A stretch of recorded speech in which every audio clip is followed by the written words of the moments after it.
In the living room, the voice clock sang. Tick-tock, 7 o'clock, time to get up, 7 o'clock. As if it were afraid no one would. The boarding house lay empty. The clock ticked on, repeating and repeating its sounds into the emptiness. 7-9, breakfast time, 7-9. In the kitchen, the breakfast stove gave a hissing sigh and ejected from its warm interior 8 pieces of perfectly browned toast, 8 eggs, sunny side up, 16 slices of bacon, 2 coffees, and 2 cool glasses of milk. Today is August 4th, 2026, said a second voice from the kitchen ceiling, in the city of Allendale, California. It repeated the date 3 times for memory's sake. Today is Mr. Featherstone's birthday. Today is the anniversary of Tiltita's marriage. Insurance is payable, as are the water, gas, and light bills. Somewhere in the walls, relays clicked, memory tapes gliding under electric eyes. 8-1, tick-tock, 8-1 o'clock, off to school, off to work, run, run, 8-1. But no door slammed. No carpets took the soft tread of rubber heels. It was raining outside. The weather box on the front door sang quietly, "Rain, rain, go away, rubber's raincoats for today." And the rain tapped onto the empty house, echoing. Outside, the garage chimed and lifted its door to reveal the waiting car. After a long wait, the door swung down again. At 8:30, the eggs were shriveled and the toast was like stone. An aluminum wedge scraped them down a metal throat which digested them and flushed them away to the distant sea. The dirty dishes were dropped into a hot washer and emerged, twinkling dry. 9:15, sang the clock. Time to clean. Out of warrens in the wall, tiny robot mice darted. The room was acrawl with the small cleaning animals, all rubber and metal. They thudded against chairs, whirled their mischievous runners, peeled the rug up, sucked gently at hidden dust, and then, like mysterious invaders, they popped into their burrows. Their pink electric eyes faded. The house was clean. 10 o'clock. The sun came out from behind the rain. The house stood alone in a city of rubble and ashes. This was the one house left standing. At night, the ruined city gave off a radioactive glow which could be seen for miles. 10:15. The garden sprinklers wrinkled up in golden founts, filling the soft morning air with scatters of brightness. The water-pelted window panes, running down the charred west side, where the house had been burned evenly free of its white paint. The entire west face of the house was black, save for 5 places. Here, the silhouette and paint of a man mowing a lawn. Here, as in a photograph, a woman bent over to pick flowers. Still farther over, their image burned onto wood in one titanic instant. A small boy, hands flung in the air, higher up. The image of a thrown ball, and opposite him a girl, hands raised to catch a ball, which would never come down. The 5 spots of paint, the man, the woman, the child, the ball, all remained. The rest was a thin charcoal layer. The gentle sprinkler rain filled the garden with falling light. Until this day, how well the house had kept its peace. How careful it had inquired, "Who goes there? What's the password?" And getting no answer from the only foxes and whining cats, it had shut up its windows and drawn shades in an old maidly preoccupation with self-protection which bordered on a mechanical paranoia.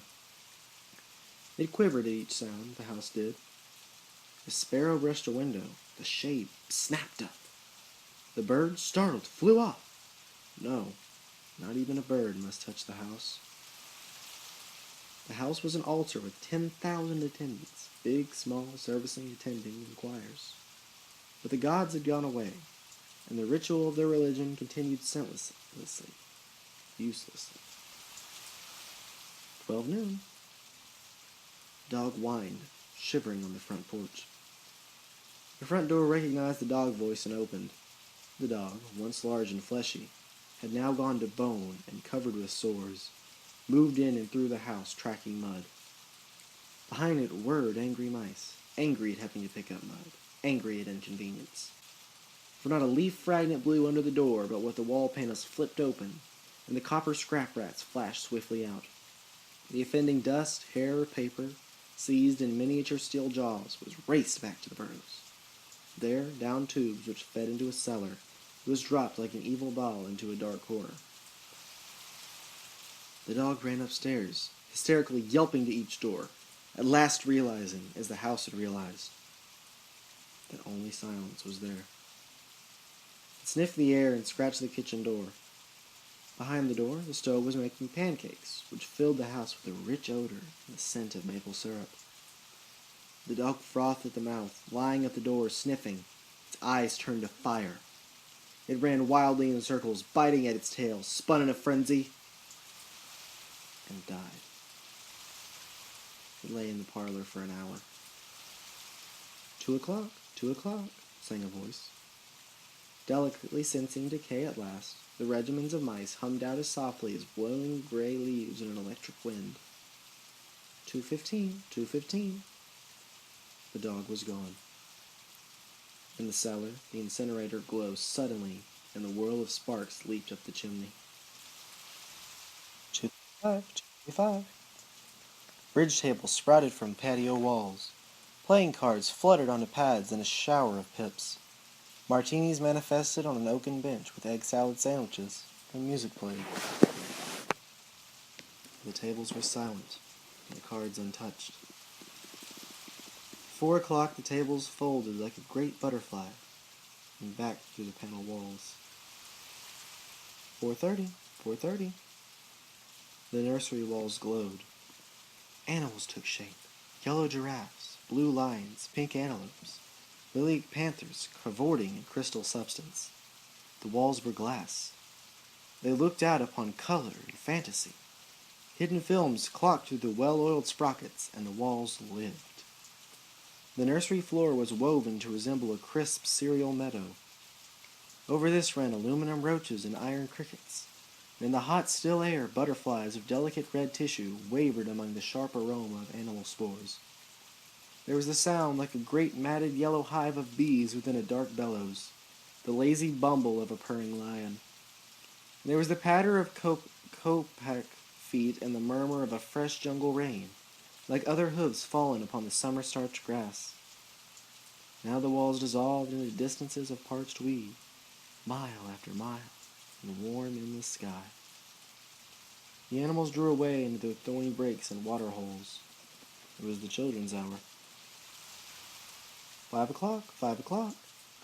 The bath filled with clear, hot water. 6, 7, 8 o'clock. The dinner dishes manifested like magic tricks, and into the study there was a click. In the metal stand opposite the hearth, where a fire now blazed up warmly, a cigar popped out, half an inch of soft gray ash on it, smoking, waiting. 9 o'clock, 9 o'clock. The beds warmed their hidden circuits, for nights were cool here. 9:05, 9:05. A voice spoke from the study ceiling. Mrs. McClellan, which poem would you like this evening? The house was silent. The voice said at last, Since you express no preference, I shall select a poem at random. Quiet music rose to back the voice. Sarah Teasdale, as I recall your favorite. There will come soft rains, and the smell of the ground, and swallows circling with their shimmering sound, and frogs in the pools singing at night, and wild plum trees in tremulous white. Robins will wear their feathery fire, whistling their whims on a low fence wire. Not one will know of the war, not one will care, at last when it is done. Not one would mind, neither bird nor tree, if mankind perished utterly. And spring herself, when she woke at dawn, would scarcely know that we were gone. The fire burned on the stone hearth, and the cigar fell away in a mound of quiet ash on its tray. The empty chairs faced each other between the silent walls, and the music played.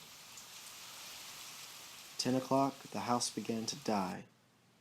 The wind blew. A falling tree brought crashed into the kitchen window. Cleaning solvent, bottles scattered onto the stove. The room was ablaze in an instant. Fire! Fire! Screamed the voice. The house lights flashed. Water pumps shot up from the ceilings. The solvent spread on the linoleum, liquid, cleaning under the kitchen door, while the voices took it up in chorus. Fire! Fire! Fire! The house tried to save itself. Doors sprang tightly shut, but the windows were broken by the heat, and the wind blew and sucked upon the fire. The house gave ground as the fire and 10 billion angry sparks moved with flaming ooze from room to room, and then up the stairs, while scurrying water rats squeaked from the walls, pistoled their water, and ran for more. And the wall's spray let down showers of mechanical rain. But too late. Somewhere, silent, the pump shrugged to a stop. The rain ceased. The reserve water supply, which filled the baths and washed the dishes for many quiet days, was gone. The fire cracked up the stairs. It fed upon the cassos and matistas in the upper halls, like delicacies, backing off the oily flesh, tenderly crisping the canvases into black shades. And the fire lay in beds, stood in windows, changed the color of drapes. And then the reinforcements came. From attic trapdoors, blind robot faces peered down with faucet mouths, gushing green tentacles. The fire backed off, as even an elephant must at the sight of a dead snake. Now there were 20 snakes whipping over the floor, killing the fire with a clear, cold venom of green froth. But the fire was clever. It had sent flames outside the house, up through the attic to the pump stair. An explosion! The flame which directed the pumps was shattered to a bronze shrapnel on the beams. The fire rushed back into every closet and fell to the clothes that hung there.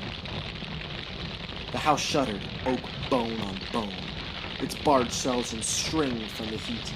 Its wire, its nerves reveled as if a surgeon had torn the skin off and let the red veins and capillaries quiver in the scalded air. Help! Help! Fire! Run! Run! Heat snapped mirrors like the first brittle winter ice, and the voices wailed, Fire! Fire! Run! Run! Like a tragic nursery rhyme. A dozen voices, high, low, like children dying in a forest, alone, alone. And the voices fading as the wires popped their sheathings like hot chestnuts. 1, 2, 3, 4, 5 voices. In the nursery, the jungle burned. Blue lions roared, purple giraffes bounded off. The panthers ran in circles, changing color, and 10 million animals, running before the fire, vanished off towards a distant steaming river. 10 more voices died. In the last instant under the fire avalanche, other choruses, oblivious, could be heard announcing the time, playing the music, cutting the lawn by a remote control mower, or setting up an umbrella frantically outing in and slamming and opening the front door. 1,000 things happening at once, like a clock shop where each clock strikes the hour insanely before or after the other. A scene of maniac confusion, yet unity, singing, screaming, a few lash-cleaning mice darting bravely out to carry the horrid ashes away. And one voice, with a round disregard for the situation, read poetry aloud in the fiery study, until all the film spots burned, until all the wire withered, and the circuits cracked. The fire burst the house, and let it slam flat, puffing out skirts of spark and smoke. In the kitchen, an instant before the rain of fire and timber, the stove could be seen making breakfast at a psychopathic rate. 10 dozen eggs, 6 loaves of toast, 20 dozen bacon strips, which, heated by fire, started the stove working again, hysterically hissing. A crash! The attic smashed into the kitchen and parlor. The parlor into cellar, cellar into subcellar, deep freeze, armchair, film tape, circuits, beds, and all like skeletons thrown into a cluttered mound deep under. Smoke and silence. A great quantity of smoke. Dawn showed faintly in the east. Among the ruins, one wall stood alone.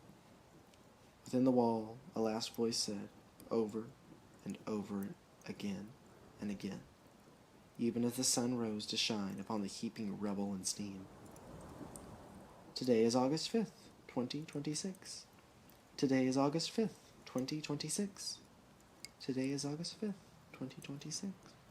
Today is August 5th, 2026.